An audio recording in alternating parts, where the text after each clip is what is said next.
It's late, the city hums softly in the dark. You've poured your drink, dimmed the lights, and now you're in good company. Tonight we spend time with Richard Diamond, Private Detective, a series that walked the line between tough guy noir and light-hearted charm. Played by Dick Powell, Diamond isn't your average gumshoe. He's witty, he sings, and beneath the wisecracks is a guy with a strong moral compass and a knack for wrapping up trouble with a bow. In Diamond in the Rough, we find ourselves tangled in a plot thick with greed, violence, and the kind of people who smile as they slip a knife between your ribs. Metaphorically, of course. Or maybe not. This episode aired as part of the AFRS rebroadcasts, crisp, clean recordings intended for U.S. Armed Forces overseas. It preserves Powell's charm and the series' signature rhythm with great pacing and an unforgettable closing tune. Settle in. Let your mind drift to 1949, where danger comes with a grin and a song might follow a gunshot. This is Richard Diamond, and tonight he's got a case that just won't sing right. Here's Dick Powell as Richard Diamond, Private Detective.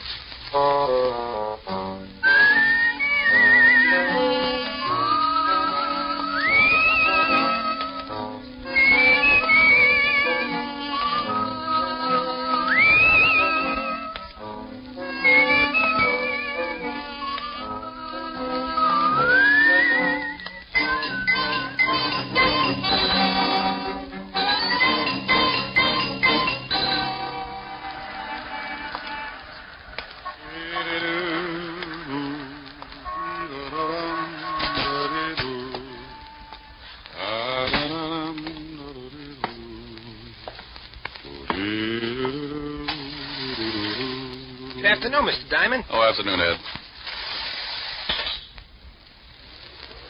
Have a good lunch, Mr. Diamond? Too early to tell. Hey, you must shave with a dull razor. You got a scratch on your face. I use a rake. Here's your floor, Mr. Diamond. Thanks, Ed.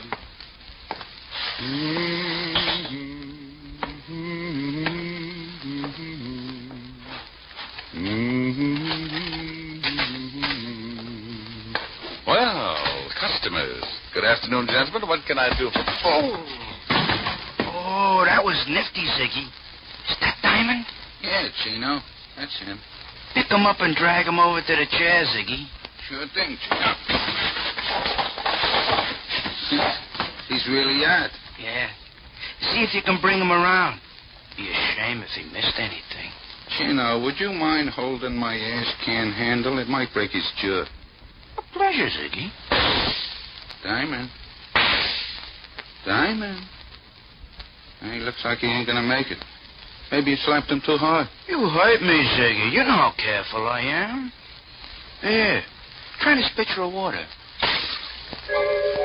I felt like I was lying in the middle of a crowded sink and someone had piled all the dishes on my head. They turned on the faucet and I floated up with a dirty coffee cup and took a look around. I treaded water and squinted through my dewy eyelids at two of the ugliest dishwashers I'd ever seen. He's twitching. Oh. See, Ziggy, he's just lazy. Diamond, let us know when things start making sense. Oh, that's a dirty trick. Oh, he's talking screwy. What's a dirty trick, Diamond? I'm stuck in the drain. I think you hit him too hard. He's liable to be talking like that from now on. Give it time. Diamond, you'll pull yourself out. Yeah. How did you monkeys get in here anyway? He's back. Now go to work, Ziggy, but keep him with us. Hey, wait a minute. Oh! That's enough, Ziggy. Can you hear me, Diamond? He don't like it. He's gonna be hard to get along with. Belt him across the ears. He'll listen. Hear me now? He's nodding his head. I guess he wants to keep his mouth shut so the teeth don't fall out. Fine. Now listen, Diamond. When you get a call from a Mr. Barton, turn down the job. Understand? Ziggy, see if he's tuned in. Oh. Yeah, Chino. He says now he's got his sure on. Remember, Mr. Barton, you don't want to work for him. Think he gets it? Sure, Chino, but he looks tired from the strain. Oh, then put him to sleep, Ziggy. Nighty-night, Diamond.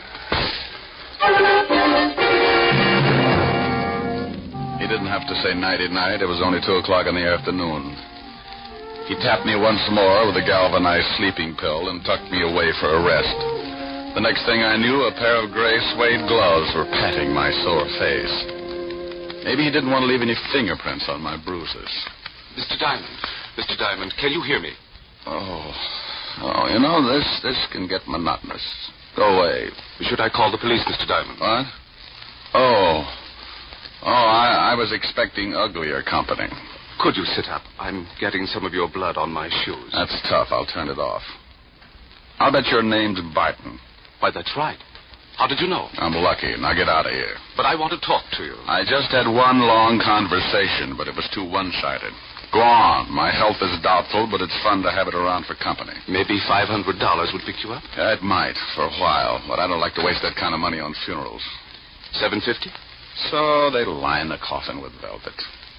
$1,000. You're begging to make a short life sound practical. If you do the job successfully, there'll be another $1,000. You just bought yourself a corpse. Let me wash up. Talk some more. I can hear you. It's my son, Roger. He thinks he killed a man. He thinks? What do you want me to do? Find out for sure so he can brag about it? Ever heard of a John Alter? Sure. Walt Levinson sent him up 5 years ago on a manslaughter rap. Well, he doesn't like it up there, and he'd like to get out. I don't blame him. What's this got to do with your son? I'm chairman of the parole board. Oh, you look much better now, Mr. Diamond. I can't stand the sight of blood. It doesn't bother me. It happens every week. So, you're the chairman of the parole board. Yes, some of Alter's friends promised to keep quiet about my son.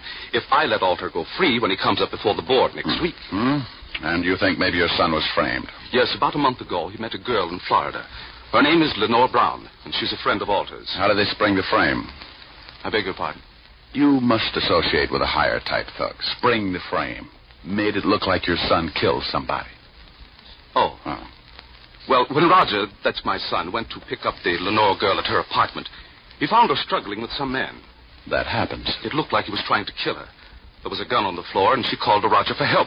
He picked up the gun and shot the man. She told Roger he had killed him and that he must get out. When we went back, they were both gone. About a month later, some of Alter's friends got in touch with me. Oh, and they forget about the killing if you let Alter out of Sing Sing. That's right. I don't remember reading anything about it in the papers. Well, you're the first one outside of Alter and his friend who know anything about it. You see, they say they're hiding the corpus delicti, so there was no report of the murder. Keeping a stiff handy isn't that easy. Why didn't you call the law? If my son did kill this man, that's the first thing I intend doing. But I have a feeling this man is not dead.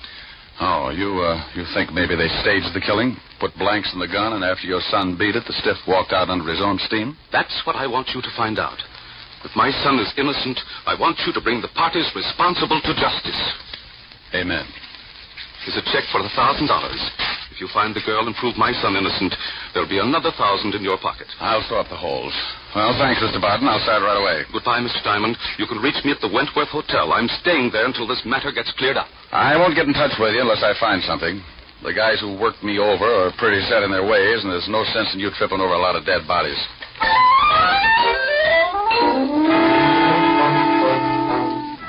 I looked at the $1,000 check and thought about the beating the two polite gunsels had given me. It was a toss-up. If I'd spent the $1,000 like I knew I would, I'd be dead anyway. The two goons were probably still hanging around my building, and if they spotted me, they'd guess I'd taken the job. When I get more than $10 in my pocket, I smile all over. I went out the back way and through the alley. Had to start somewhere, so I headed for the 5th Precinct Police Station. When you're looking for a killer, homicide's got all the road maps on murder. An old friend and ex-partner was in charge. The men who worked the detail called him Lieutenant Levinson, but he had a couple of friends who still called him Walt. I was one of them. You earn that right when you work for a guy for 6 years. After I left the force, Walt started doing a solo, but he now had a sergeant who stumbled around after him. His name was Otis, and he had the biggest feet in the state of New York. Every time he took off his shoes, I wanted to grab a champagne bottle and launch them. I don't think he liked me. When I walked in, his face always looked like an advertisement for a sour stomach. Well, Richard Diamond, private detective. Well, Sergeant Otis, homicide's answer to the missing link. What was that last word? Well, you're half safe. I said link. Walt in? Yeah. You turn the knob and you push. Why don't you get that uniform cleaned? Some dad's going to get up and walk to the station without you. Well, hello, Rick. If you've got... Yeah. You must get tired changing your face every day. Somebody shove you around again? Been catching up on my patty cake, Walt. Tell me, did you ever know a bit of fluff named Lenore Brown? Sure, John Alder's expense account. Used to hold hands before I send him up. Know where I can find it? Alder's still got her staked out. When he leaves stir, he's going to come back and dig up the claim. You better forget about it. She's got the antidote for lonely nights, but some of Alder's boys are protecting her. I know, yeah. They gave me a pep talk this afternoon. And then listen to him. It's better watching the game from the bench. You never can tell. I might make a score. Well, you're outweighed, outclassed, and liable to be outlived. She used to work at the Black Swan in Florida. I heard Alder was trying to get a parole, and she came to New York to be close to him. Any lying on her here in town? No, but if she's seeing Alder, you might spot her on a visitor's day. And now, look, Rick, why don't you stop chasing two-bit thugs and come back on the force? I never had ulcers when we were working together. You know how I feel about that, Walt. I'm a restless guy. Sometimes I like to sleep late in the morning. Okay, Rick. Want me to call the warden and tell him you're coming? Yeah, thanks, Walt. Take it easy. Bye, Rick. Be a good boy.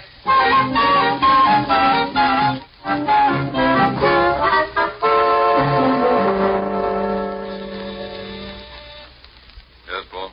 Mr. Richard Diamond to see you, Warden. Oh, send him in. You can go on in, Mr. Diamond. Thanks, Paul. Well, Rick, how are you? It's been a long time. I know a lot of guys who wouldn't like to hear that, Warden. How are you, Jim? First rate. What's on your mind? I hear Johnny Alter's been having company. I'd like to take a look at her. Oh, Miss Brown. Well, I can't blame you. I just want to spot her and see where she goes. You can't miss. If she walked through the yard, there'd be a jailbreak tomorrow. What time are visiting hours? Well, if she's seeing Alter today, she should be downstairs right now. Pardon me a second. Yes, Warden. Paul, has Lenore Brown come in today? Yes, she has, Warden. She's in seeing Alter right now. Thanks, Paul. She's downstairs, Rick. Like to take a look? Yeah. I'll have Paul take you down.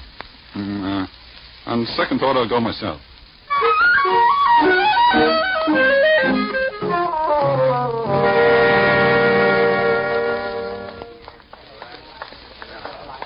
There she is, sitting at the end table talking to Alder. Oh. Now I know why Alter needs a lot of money. She's wearing enough mink to carpet Radio City. You should get a load of her on a warm day. Coat doesn't stop me. She'd show up, even if she's wearing a tent.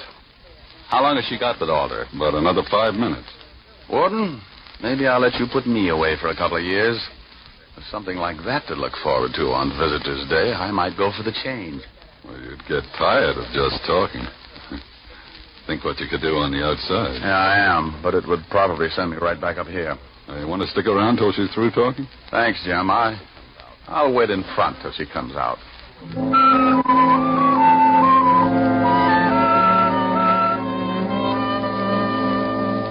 I hung around by the big gray buildings until she came out. She walked over to a long white convertible and got in. Now I know what the guy meant when he wrote, "Ask the man who owns one." I decided to let her buy me a new fuse, and I walked over to the car. Going to town? Oh? Back up 3 feet and I'll let you know. Okay. Mm-hmm. Your tailor couldn't do all of that. Thanks. Get in.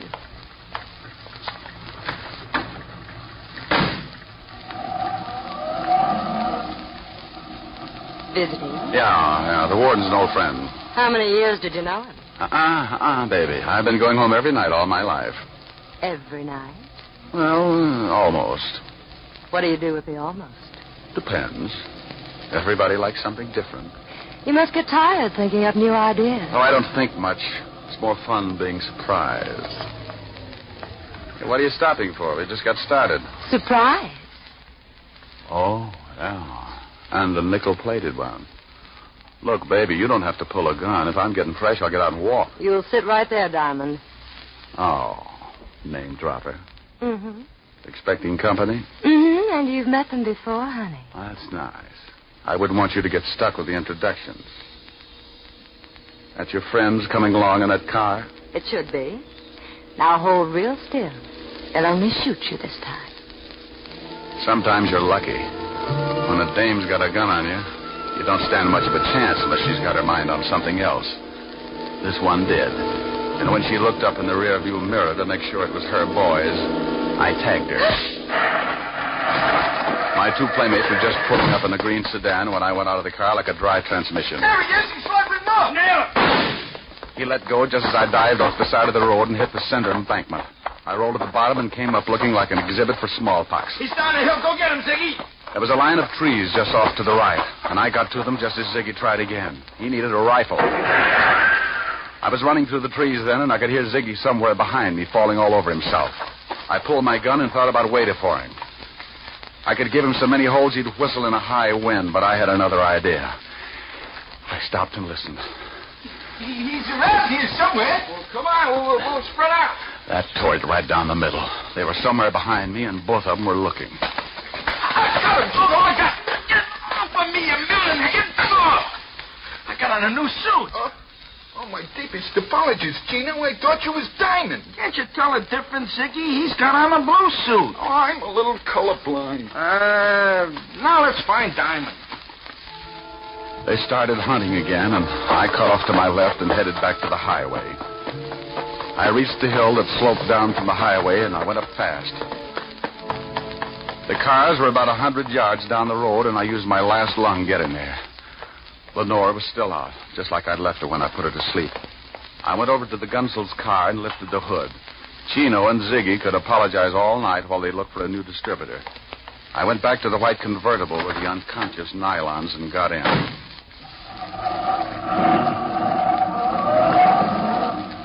I noticed something lying on the seat. It was her purse, and she didn't wake up when I grabbed it. Doing a rummage job at 80 miles an hour isn't easy. But there wasn't much of interest anyway, just a little black book. I needed a gimmick, so I stuck it in my pocket. I put the purse back on the seat just as she started coming around.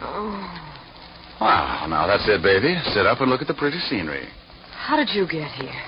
Where's Ziggy and Chino? Playing Peter Pan. Jaw hurt? Yes, you heal. Play rough and you get hurt. Where do I take you? My apartment, I guess. You're going to ask a lot of questions, and I don't talk much. We might as well figure out something to fill in the lull.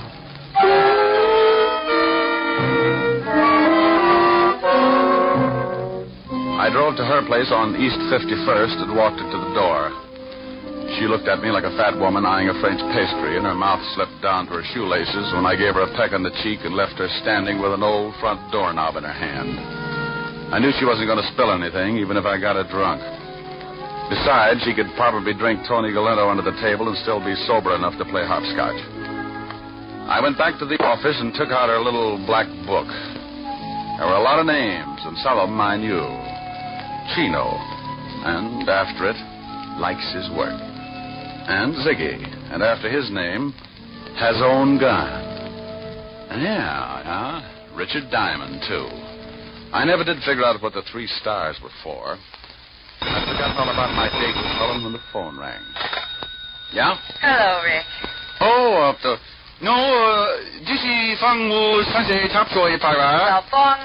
Mr. Richard Diamond to the phone chop-chop. He's got a date, and she doesn't like being stood up. Hello, Helen. Hi. What was all that about? Forget you had a date with me? Yeah, I did. And I'm sorry, baby, but right now I'm being chased like a hopped-up fox, and I haven't had time to curl up and relax. You're impossible. I know it. Want your sorority pen back? Well, I'll make up my mind when you get here. I'll give you my Lone Ranger magic decoder. You fool. Are we still going steady? Oh, yes. Rick, when am I going to see you? Oh, honey, right now I got some reading to do. Why don't you go to a movie? Little Women past the senses. I'll be over later. I'll probably end up marrying an usher. Don't be too late, Rick. I won't. Besides, we get along better early in the morning. Bye. Bye, baby. I sat there for a minute thinking about Helen Asher and wondering why I hadn't learned how to butter my bread. She was everything a guy should want. $10 million playing multiplication in a fat trust fund. A figure that would snarl of any quiet intersection. And a mind that would give a master's degree in inferiority complex. Diamond, you fool, you.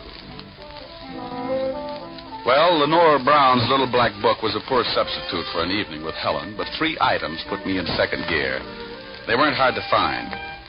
Take out all the men's names, and there they were, 3 addresses.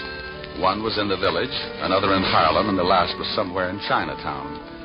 All of them were a setup for a dead man who wanted to make himself scarce. I wanted to talk with Barton before I started hunting, so I called the Wentworth.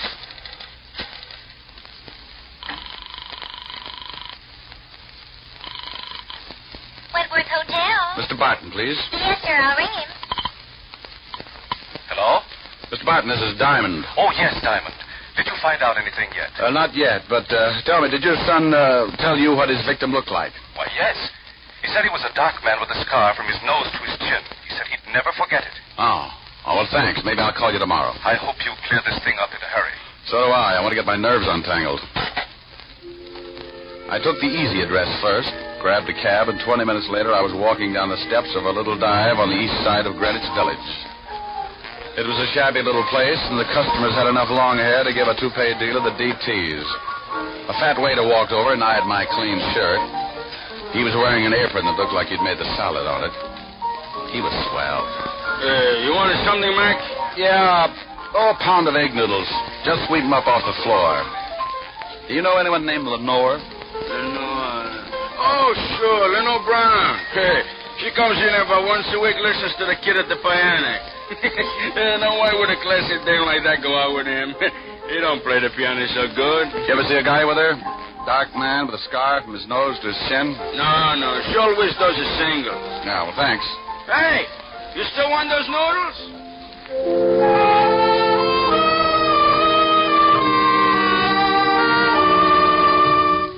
I walked out, got back in the cab, and marked off Greenwich Village in the little black book. The second address was on the fringe of Harlem, the Hill, they call it. The night was black, and the fog had rolled in off the East River and staked out a claim all the way to Lenox Avenue. As I walked up to the old brownstone, my nerves started screaming SOS.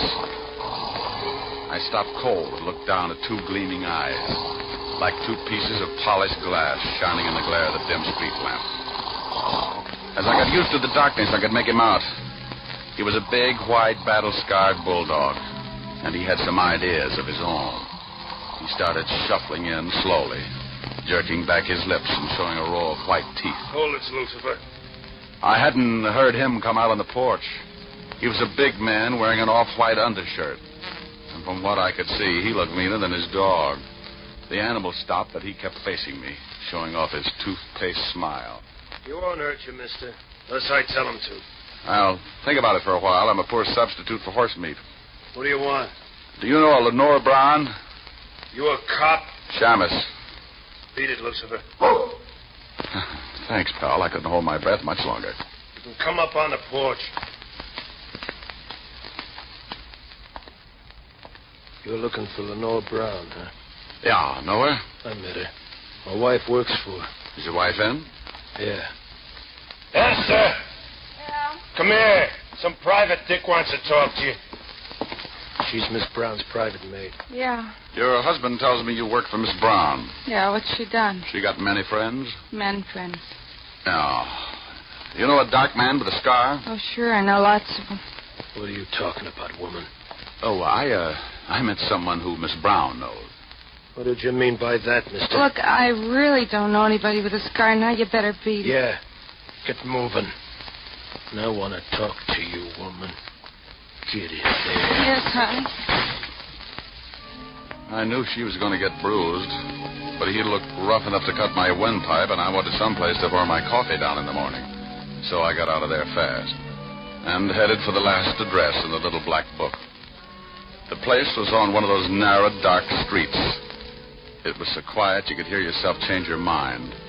A sign above the door read Tangy, so I pushed it open and went in. If I didn't find the man with the scar here, I was out on strikes. It was a little restaurant on the bottom floor of a two-story building. A quiet waiter slipped up and showed me to a booth. He shoved a menu in my hand and disappeared before I could ask him anything.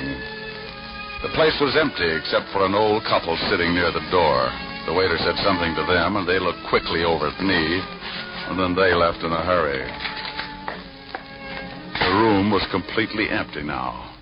Even the waiter had disappeared. I looked up at a flight of stairs at the far end of the room. A pair of very healthy ankles came into view. and they were holding up a pair of legs that ran my blood pressure up to 190 again. I eased my gun out and held it under the table. Lenore turned the corner and started down toward my booth like a loose snake in a rabbit pen. Mind if I sit down? It's your party. Shame on you.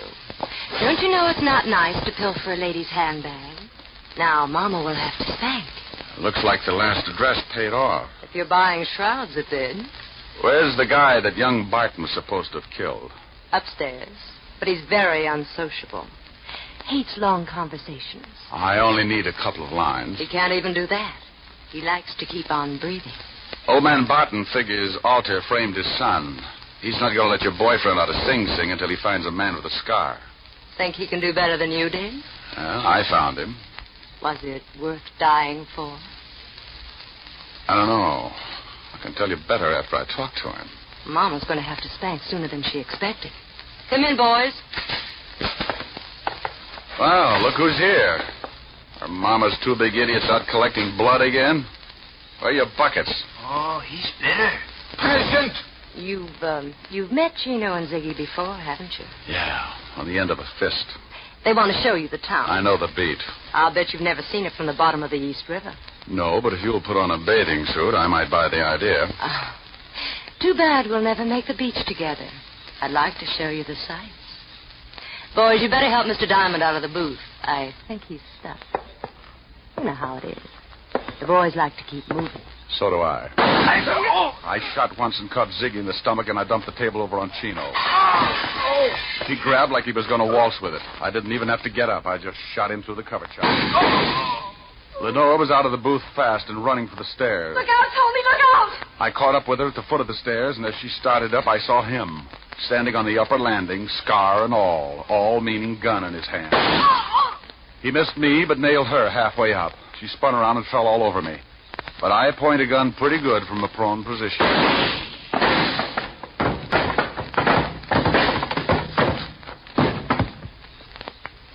You should have kept your nose up, mister. A bad landing washes you out.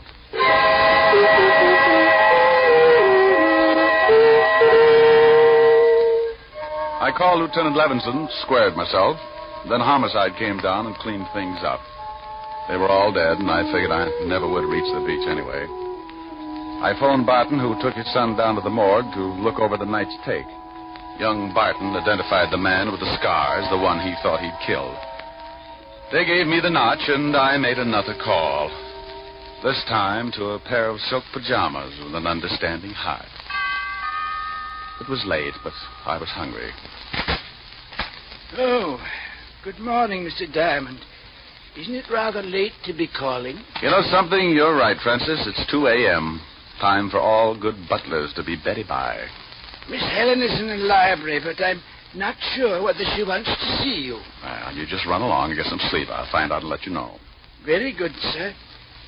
Confidentially, she's a little peeved. Look. Chin up, Mr. Diamond. Francis, if she gets tough with me, I'll knock her teeth out. Oh, my goodness. Oh, my goodness. Francis, is that who I think it was? Oh. Hi. The food was cold a long time ago. So's my date. I'm sorry, honey. Oh, that's all right. The fire's almost burned down. It's 2:00 in the morning, Mr. Diamond. I've sat through 2 features of Tom and Jerry and the 4th chapter of Batman Hops a Freight. Come on, don't scold, baby. I haven't in weeks, but I've been rehearsing this for the past 2 hours, and you're going to listen. And that's another thing. You never play when I want you to. Only when I've got you on the carpet. That sounds like fun. Now, stop being glib. If you think for 1 minute you can charm me and... Out of your face with the sunshine, put on a great big smile. Now, stop that and listen to me. Okay, I'll shut up. Well, go on. Oh, now you made me forget what I was going to say. Well, if you can't remember, honey, hold a good thought.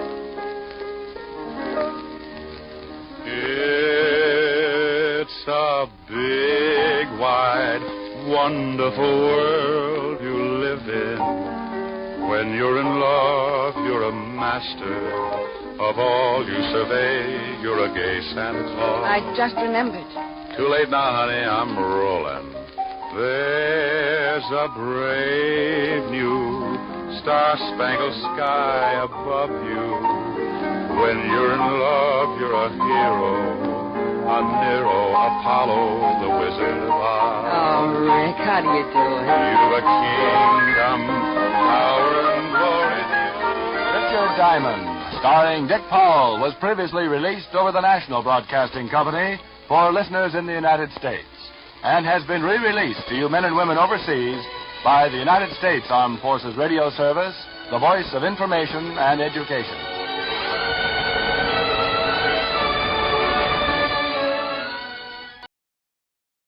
That was Diamond in the Rough, a solid showcase of Richard Diamond's signature blend. Sharp detective work laced with wry humor and a dose of easy listening charm. Dick Powell's voice remains as magnetic as ever, shifting smoothly from wisecracking detective to crooning balladeer. What starts as a seemingly straightforward case unfolds with double crosses, hidden motives, and the kind of mid-century noir atmosphere that makes every corner of the story feel foggy and dangerous. In true Diamond fashion, the action is quick but never hurried. The dialogue snaps, the music swells, and even when the bullets fly, you can't help but smile at how Powell carries it all. Powell brought serious credibility to the role, not just as an actor, but as a former musical leading man who reinvented himself for radio noir. You can feel his command of tone, letting the humor land without undermining the gravity of the crime. And that's what makes Richard Diamond different from many of its contemporaries. It doesn't try to be hard-boiled just for the sake of it. The AFRS production in this version means we don't get the original commercials, but we do get clean, direct performances without interruption. And if you're wondering, yes, the song at the end was part of the show's trademark style. In most episodes, Powell would wrap up the case, then sit at the piano and sing a tune to his girlfriend Helen. In some ways, that's what made Diamond feel personal. We hope you enjoyed this episode from 1949. Be sure to check out other installments in the Richard Diamond series and subscribe to Virtual Vintage Radio for more restored gems from the golden age of radio. Until next time, keep the lights low, the dial tuned, and the stories playing.